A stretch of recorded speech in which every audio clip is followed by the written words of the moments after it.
Hello Capricorn, welcome to Like a Tarot. Angels and guides, please guide us.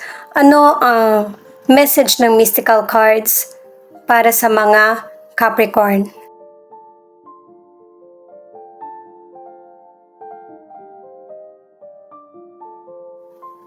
Receiving.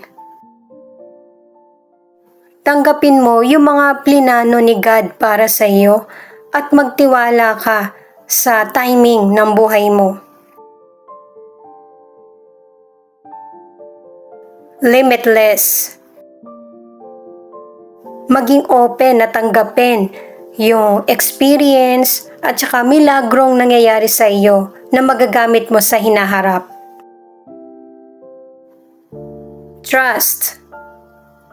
Magtiwala ka sa mga plinano ni God sa iyo para alam mo kung paano i-handle yung situation na darating.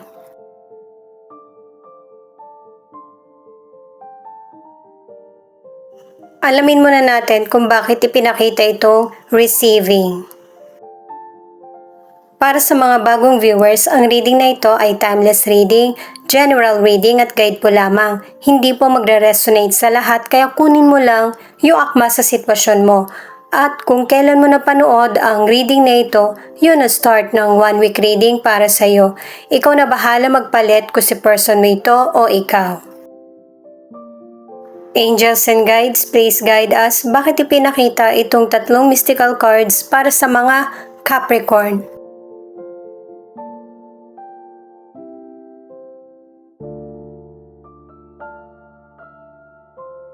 The Star, Eight of Pentacles at the Magician. Yung pagpaplano, tamang pagpili, pagiging kalma, at saka iniisip mo talaga kung ano yung mga hangarin mo sa buhay. Yan yung magbibigay sa'yo ng pabor na outcome. At saka katulad ng mystical cards, receiving, ang ilan sa inyo, tinatanggap mo kung ano yung mga bagay na pwede mo pang matutunan para mas lalong gumaling ka sa mga bagay na ginagawa mo. Yung mag-level up yung skills mo. Yung paikipag-communicate sa kapwa ay makakatulong din sa iyo para sa bagong idea. Itong tatlong cards na to ay very positive pagdating sa career kasi marami kang oportunidad na darating.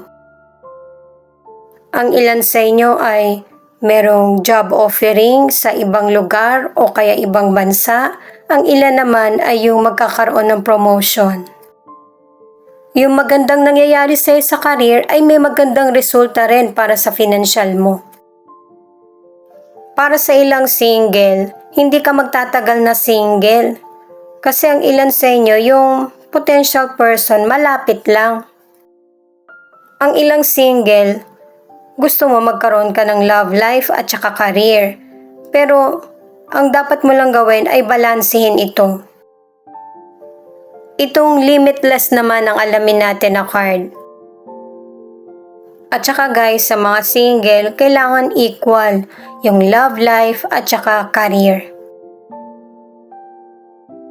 Sa mga nasa relationship, ang advice ng mga cards ay huwag nyo hayaan na mawala yung spark sa relasyon nyo. Kasi ikaw at ang person mo, pareho kayong busy.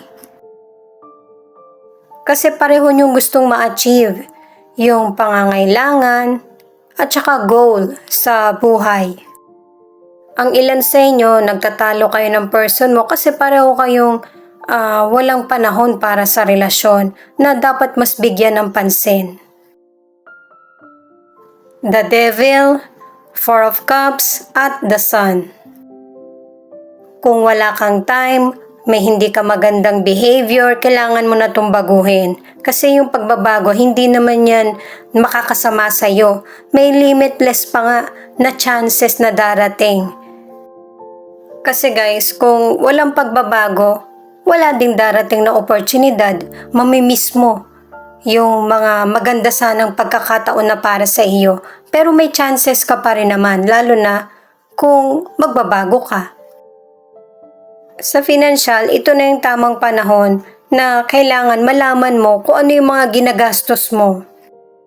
Sa money, 3 cards na ito ang nagsasabi na merong success ang karir mo at saka financial. Nagpapatuloy lang dito. Pero guys, kahit na maganda yung takbo ng karir mo, kailangan limitahan mo pa rin yung paggastos. Kahit pa konti-konti mag-save ka ng money para yon sa mga hindi mo inaasahan na bigla ang bayarin. Ang ilan sa inyo na nasa relationship, walang progress ang relasyon nyo ng person mo dahil na rin sa mga maling behavior na ginagawa niya. Ang ilan sa ipinapakita ay cheater, materialistic, at saka violente. 2 cards na yung nagsasabi niya na hindi ka talaga masaya sa relationship nyo ng person mo. At ang advice ng mga cards ay maging honest ka sa totoong feelings mo sa person mo kung hindi ka na talaga masaya. Itong trust naman ang alamin natin na card. Bigyan mo siya ng ilang chances, ipaalam mo sa kanya, para pareho kayong makapili kung dapat bang ipagpatuloy yung relasyon or hindi na.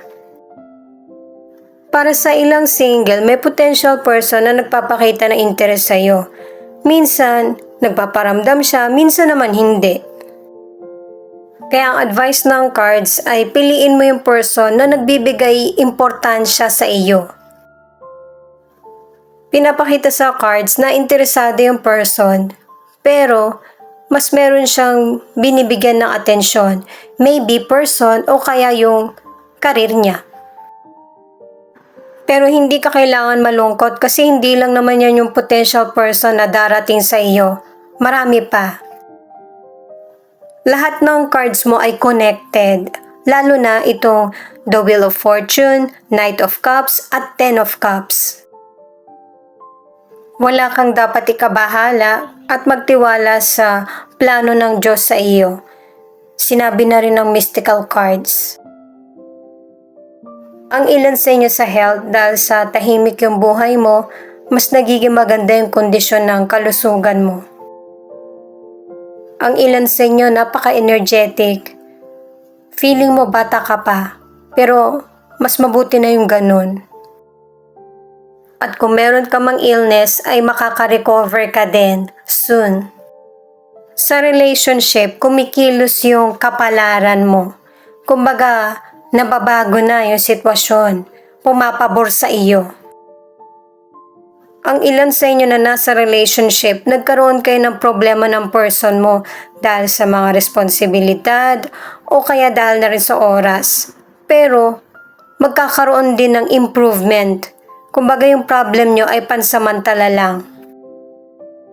Mas pipiliin nyo ng person mo na maging payapa at happy ang relationship. Yung mga problems ay, kumbaga, isasantabi nyo. Ang ilan naman may potential person na nagkakagusto sa'yo. Matagal mo na siyang kilala. Kaya lang itong potential person, mas nauuna yung hiya niya kaysa sa totoo niyang nararamdaman. Maraming naiisip yung potential person, kaya lang negatibo. Kasi nga wala siyang kumpiyansa sa sarili.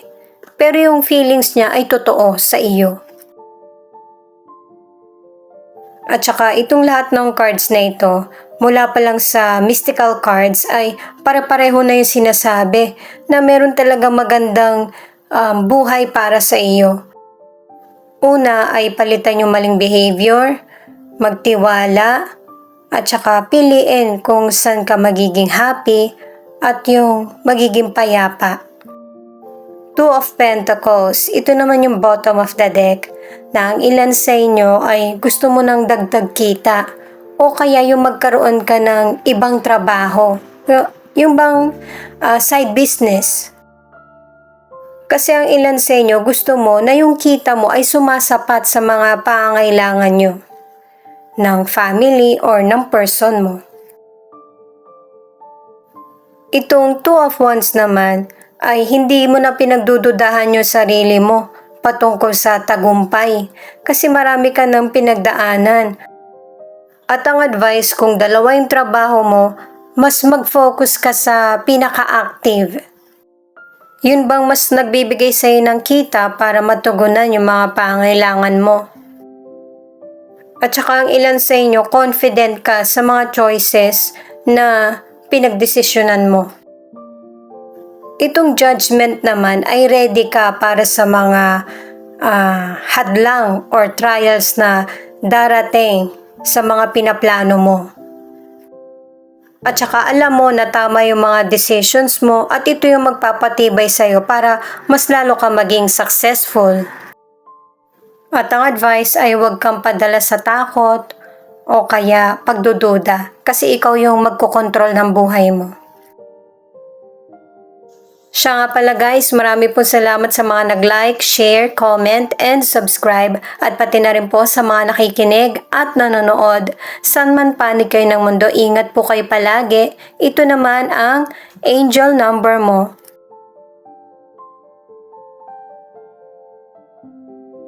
555. Your dreams will become your reality. 999. You are approaching your dreams fast, really fast, but first, the universe is asking you to release the burdens surrounding your finances and have faith that all is working out. Type 999 if you believe.